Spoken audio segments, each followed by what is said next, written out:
중대선거구제가 뭔지를 알아야 되겠지 않습니까? 아주 알기 쉽게 설명을 해드리겠습니다. 소선거구제와 중선거구제, 대선거구제가 있어요. 지금 설명하고 있는 건 중대선거구제죠. 두 개. 지금까지 우리나라는 한 선거구당 득표율 1위의 사람만 국회의원에 당선이 됐었어요. 소선거구제였는데 중대선거구제로 바꾸겠다는 겁니다. 좋을 수도 있어요. 장점도 있긴 있습니다만 뭔가가 이상해요. 알기 쉽게 그림으로 설명해 놓은 게 있어서 보여드리자면 지금까지 해왔던 게 소선거구제예요. 지역구 갑, 을, 병 이렇게 있었던 거를 중대선거구제는 크게 지역구를 하나로 뭉쳐서 여기서 1, 2, 3등을 당선시키는 시스템으로 바꾸자는 거예요. 이게 일견 나빠 보이진 않습니다. 장점들도 있긴 있어요. 거대 양당 시스템 안에서는 대구 경북에서 아무리 민주당이 열심히 해도 당선이 안 됐었는데 중대선거구제로 가면 더불어민주당도 대구 경북에서 당선될 수 있고 광주 전남 이쪽에서도 국민의힘이 당선될 수 있는 시스템이기 때문에 사표 열심히 뽑아놨는데 51대 49로 졌어요. 49%의 표가 죽어버린 거 아닙니까? 없어지는 거. 그거를 방지하는 좋은 의미도 있긴 있어요. 근데 이것도 수박들이 주장을 하는 걸 보면 안 좋은 거예요. 돈 있고 권력 있는 사람들한테 유리한 거죠.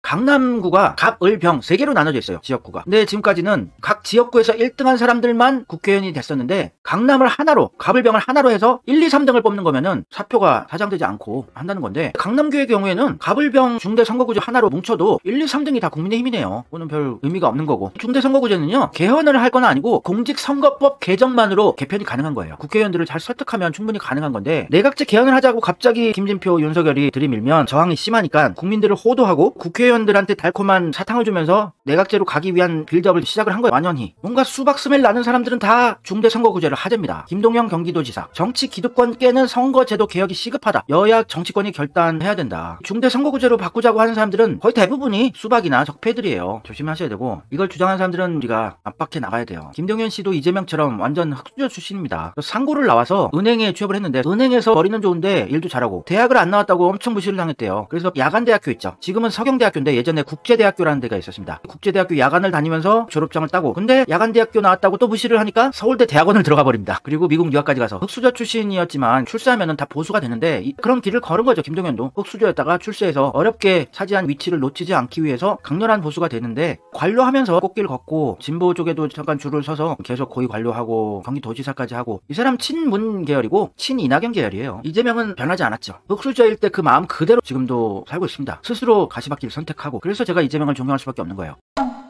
2017년 기사입니다. 여시제라고 있죠. 중알보 홍석현 회장이 실질적인 보스인 여시제. 여시제가 하는 거는 진보 보수 협치를 하잡시고 모여서 내각제를 개헌하는 게 얘네들의 최종 목표예요. 실질적인 보스는 홍석현이에요. 여시제. 여기에 엘리트 수박, 노무현을 지켰다는 놈들. 안희정, 이광재가 보수들이랑 띵까띵까 하고 있지 않습니까? 돈과 권력을 누릴 수 있는 거니까 여시제는. 이광재가 2017년에도 이런 얘기를 했죠. 큰 정치인이 살아남으려면 소선거구제 바꿔야 한다. 일본의 내각제처럼 영원히 변치 않는 유력 정치인이라면 계속해서 정치인을 해 처먹을 수 있는 판세를 만들겠다는 거예요. 중대선거구제는 소선거구제보다 더 강한 돈의 힘, 강력한 정당의 힘, 지역 쪽의 유지 이런 사람들이 변치 않고 국회의원을 해먹을 수 있는 시스템이거든요. 일본 내각제로 가기 전의 단계 정도로 생각하시면 돼요. 개헌을 하기 전에 바까리를 해나가고 있는 상황인 거죠. 일본의 세습 정치, 귀족 정치를 얘네들이 해보려고 하는 거예요. 변치 않는 권력을 누리겠다. 그래서 수박들이 중대선거구제를 하자고 얘기를 하고 있는 거죠. 전해철도 SNS를 날렸어요. 윤석열 대통령이 신년 인터뷰에서 중대선거구제 검토 필요성을 밝히고 김진표 국회의장이 3월까지 선거제도 개편을 확정하는 구체적인 일정을 제시하였습니다. 환영합니다. 문재인의 꼬봉인 전해철이 윤석열 대통령의 주장 중대선거구제를 환영한대잖아요. 한패인게 드러나는 거죠. 승자 독식체제의 현행 소선거구 위주의 제도 하에서는 정치권의 극한의 갈등과 대립을 해소할 수 없고 국민의 뜻을 선거 결과에 제대로 반영하기도 어렵습니다. 중대선거구제나 연동형, 권역별 비례대표제 등 비례성과 대표성을 보장할 수 있는 다양한 방안이 정치권에서 보다 적극적으로 제시되고 최적의 대안을 찾는 논의가 신속하게 이루어질 필요가 있습니다. 이재명 죽이기 앞장섰던 전해철이 중대선거구제를 찬성하는 걸 보면 더 이상 설명하지 않아도 아시겠죠. 중대선거구제는 보수와 보수에게 매수된 민주당 적폐 세력 그들만의 세상을 만들기 위해서 내각제로 가기 전 단계로서 하고 있는 거라고 인식하셔야 돼요.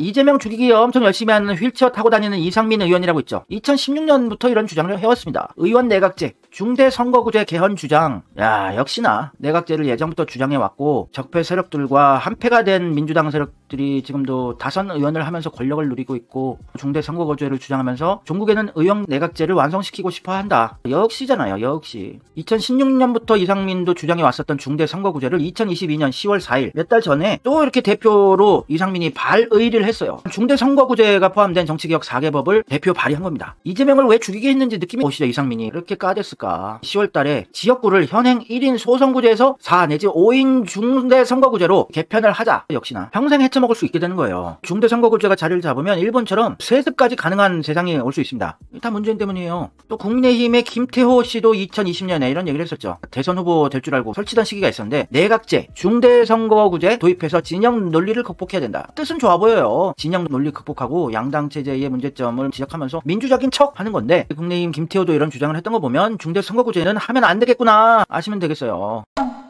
레전드 수박이죠. 반기문 씨, 유엔 사무총장을 했던 레전드 수박. 과거에 현행 국회의원 소선거구제를 중대선거구제로 바꾸는 것이 바람직하다. 생뚱맞게 반기문 씨는 정치판도 잘 모르는 사람이 중대선거구제를 주장하느냐. 빤히 느낌이 오지 않습니까? 하면 안 되겠구나. 중대선거구제 하면 안 되겠다. 그리고 더불어민주당 지지층들이 제일 사랑하는 문재인 각하가 2017년부터 개헌은 국민의 뜻이다. 내각제 개헌 국민의 뜻이다고 했고 개헌과 선거 개편으로 새 국가의 틀을 완성해야 된다. 2017년부터 얘기를 했잖아요. 선거 개편이란 게 중대선거구제 제로의 개편을 얘기한 겁니다. 계속해서 문재인과 수박들은 내각제 개헌이나 중대선거구제 개편을 오래전부터 주장해 왔었는데 내각제 주장하는 사람들은 수박이라고 대부분 민주당 지지층들은 말씀하시지 않습니까? 그럼 문재인은 수박 맞네. 문재인은 수박이 아니라는 증거를 대보세요. 그럼 수박이라는 정황은 차고 넘치는데 문재인은 수박들한테 속은 거래요. 윤석열한테 속은 거래요. 논리적으로 말이 됩니까?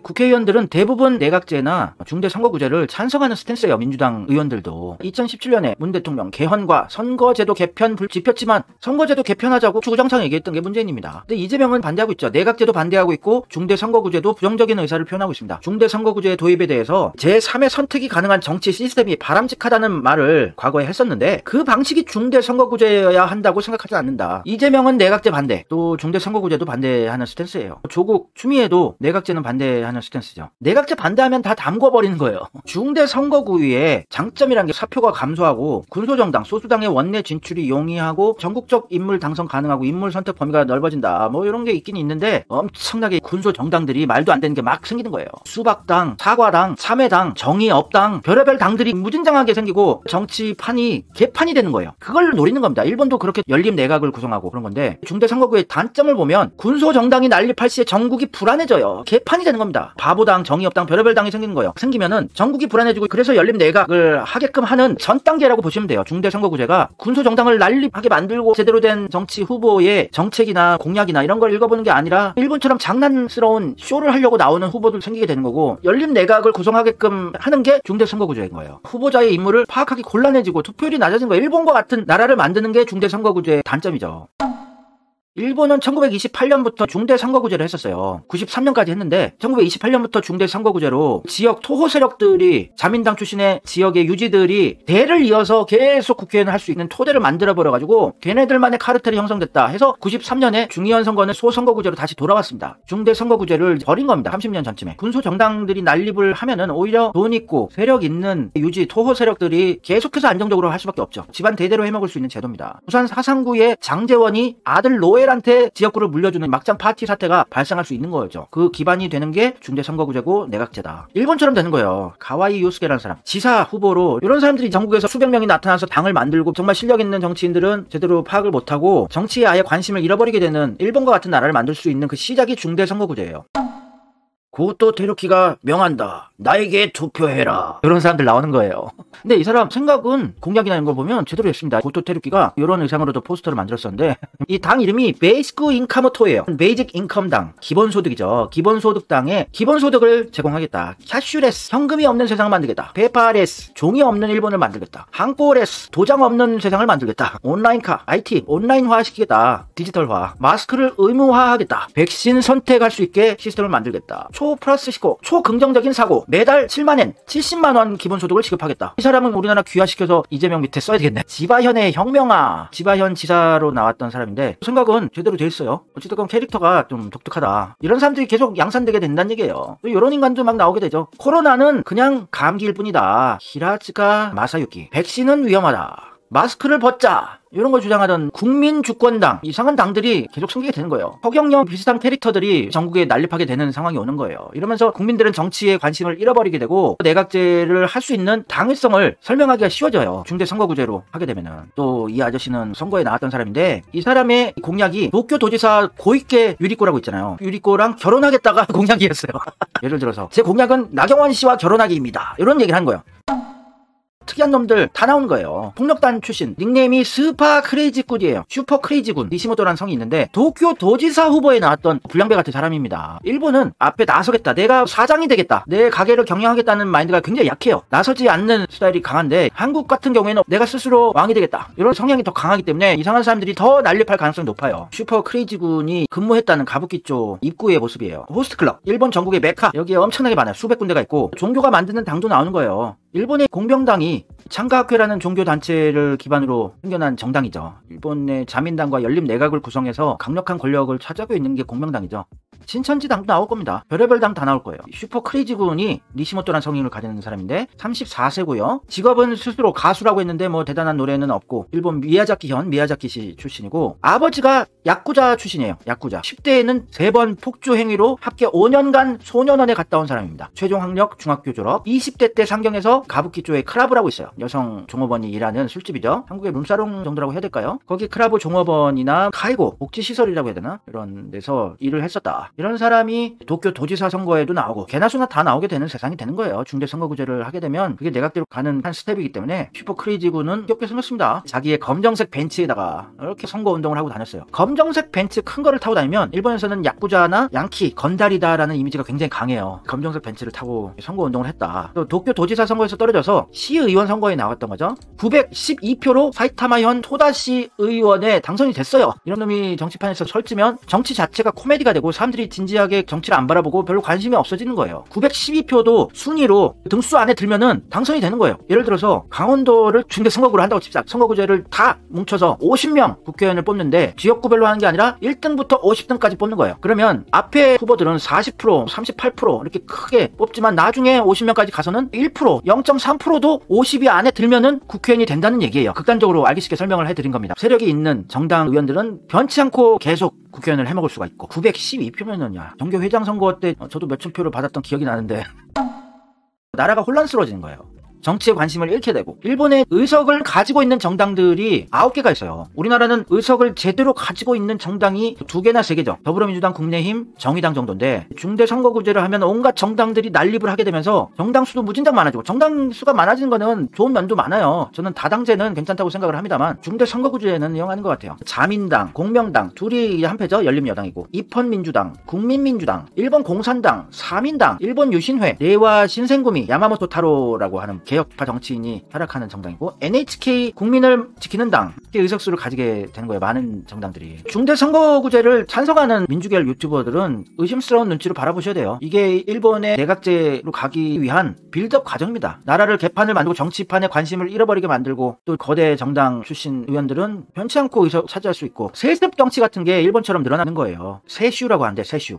고노타로 할아버지 아버지한테 물려받은 거예요. 지역구를. 또 일본의 총리 기시다 총리도 할아버지 아버지로부터 물려받은 거고 이 여자는 그냥 자수성가 노다 세이코 시아버지로부터 물려받은 거고 이렇게 세습 정치인이 무진장하게 늘어나게 되는 거예요. 그러면 권성동 아들이 지역구에서 교연하고 장재원 아들도 하고 이낙연 아들도 하고 그럼 나라가 되는 겁니다. 일본이 세습 정치인이 얼마나 많은지 보여드릴게요. 자민당, 일본의 민주당, 공명당, 공산당, 사민당 무소속 세습 의원의 수가 자민당이 244석 중에 126석이 세습 물려받은 거. 아 나는 국회의원 정치인 하고 싶지 않은데 아빠가 고향에 내려와서 지역구를 물려받아서 하라네요. 장인정신이죠. 장인정신. 2대 3대 4대 물려받아서 하는 거예요. 제가 알던 놈도 와스다에서 대학원을 나오고 통기타 치고 영화 보는 거 좋아하고 그런 한량이었는데 자기 지방으로 내려가서 지역구를 물려받아서 하더라고요. 정치에 관심도 없던 애가. 그러니 정치가 썩는 거죠. 세습을 하게 되니. 민주당도 176석 중에 48석이 세습 의원입니다. 국내힘이 원하는 게 자민당처럼 세습 50% 이상 물려주는 거예요. 중대선거구제를 통해서 내각제까지 가게 되면 어떤 폐해가 발생하느냐. 이게 일본의 다선 의원들 몇 선을 했나 모아놓은 리스트인데, 이 사람 이낙연이 만들어갔던 극우 정치인인데 자민당의 아이사와 이치로 12선 의원이에요. 우리나라 3선 4선만 해도 와 중진 의원이다 하지만 일본에서는 명함도 못 내밀어요. 아소타로 14선 의원인 거예요. 14선. 요거 13선, 10선, 12선 이런 나라가 되는 거예요. 에토 세이시로 일제 식민지 시대 때 조선에서 자라다 온 사람이라서 한국의 재식민지화를 노리는 사람이죠. 다시 고향으로 돌아가고 싶다고 얘기하는 사람. 이런 나라가 될 수 있는 겁니다. 나카무라 키시로라는 사람은 15선까지 했습니다. 15선 의원. 15선 할 수가 있는 시스템이 만들어지는 거예요. 중대선거구제와 내각제는. 14선, 15선까지 하면서 뇌물 스캔들이 다 별의별 거 다 했어도 국회의원 잘리지 않고 계속했어요. 그러니 그냥 땡까 해도 계속 권력을 유지할 수 있으니까 열심히 안 하게 되는 거죠. 열심히 안 하고 나라는 썩어 들어가는 거야. 그들만의 카르텔을 만들고 권력을 나눠 먹게 하고 80대 정치인도 있으니까요. 최다선 의원만 설명을 해드린 거예요. 이재명은 반대를 하고 있죠. 중대선거구제. 깨어있는 개혁을 원하는 정치인이라면 당연히 반대할 수밖에 없죠. 이재명 중대선거구제 장단점을 고려해야 한다. 고려를 하고 있고 기본적인 스탠스는 반대예요. 이재명이 반대하고 수박과 국민의힘 윤석열까지 포함한 적폐 세력들이 찬성을 하면 그거는 설명을 안 드려도 뻔히 아셔야 되는 거 아니겠습니까? 15선 의원이라는 거는 말이 안 되는 거죠. 다당제는 괜찮습니다. 당이 많아져야지 4선 5선까지 하는 수박들이 마음에 안 들었을 때, 민주당이 못했을 때 대안으로 우르르 몰려갈 수 있는 거죠. 만약에 괜찮은 당이 있었는데 더불어민주당이 너무 미친 짓을 했을 때 당비를 내는 당원들이 전부 다 우리가 바라는 일을 하는 정당에 다 옮겨간다면 금전적인 압박을 엄청나게 줄 수가 있는 거죠. 세력 싸움, 돈 싸움 못하게 되는 거죠. 개혁을 안 하려는 정치인들의 손발을 묶어버리게 되는 게 다당제이기 때문에, 또 대안을 제안해주기 때문에 더불어민주당, 국민의힘이 못했을 때 그쪽을 지지할 수 있게 되는 거고요. 일본 국회의원들의 임기는 중의원의 경우에 4년이고 참의원의 경우에 6년입니다. 중의원들의 임기가 4년으로 짧으니까 다선 의원이 더 많이 나올 수 있는 거죠. 4년 임기인 중의원에서 15선을 하게 되면 60년 동안 정치인을 한 거 아닙니까? 대학교 졸업하고 한 23쯤부터 하면 80대겠죠. 80대 초반. 그러니까 일본의 최고 기록이 15선이고 그 다음이 14선의 아소타로 40년생이에요. 56년간 26살 때 지역구를 물려받아서 14선 한 거예요. 그러니까 종신제예요. 종신제. 유럽 영주의 왕처럼 죽을 때까지 하는 거. 이런 게 가능할 수 있다. 중대선거구제를 해서 내각제를 하면. 일본에서, 한국에서 중진 의원들이 온다. 근데 보니까 뭐 3선 4선들이면은 시시해할 거야 아마. 얘네들은 3선 4선 가지고 중진 의원이야? 중대선거구제 하자는 사람들은 위험한 사람들이에요. 문재인도 예전부터 중대선거구제 선거제도 개편을 주장해 왔었고 2016년부터. 문재인도 똑같은 수박이에요. 이재명 중대선거구제가 진짜 개혁을 하려는 젊고 깨어있는 정치인들이 진출이 어려워질 수 있고 단점이 있으니까 당내 의견을 모아가는 중인데, 이재명은 당연히 반대겠죠. 수박들과 적폐 세력들이 미쳐 날뛰면서 중대선거구제로 하자고 하니까. 윤석열까지 중대선거구제를 처음부터 얘기를 하고 있으니 뭐. 이재호 같이 이명박 오른팔 하던 사람도 내각제 개헌 얘기도 계속 해왔고, 내각제랑 중대선거구제는 세트로 예전부터 다들 주장해 왔던 거예요. 수박이나 적폐 세력들이. 또 정세균이나 박지원 같은 원로 수박들도 개헌이 필요하고 내각제 논의가 가능하다 예전에 얘기했었고, 분권형 대통령제 혹은 의원 내각제를 해야 된다. 개헌을 해야 된다고 명품 수박들은 항상 예전부터 얘기를 해봤던 거예요.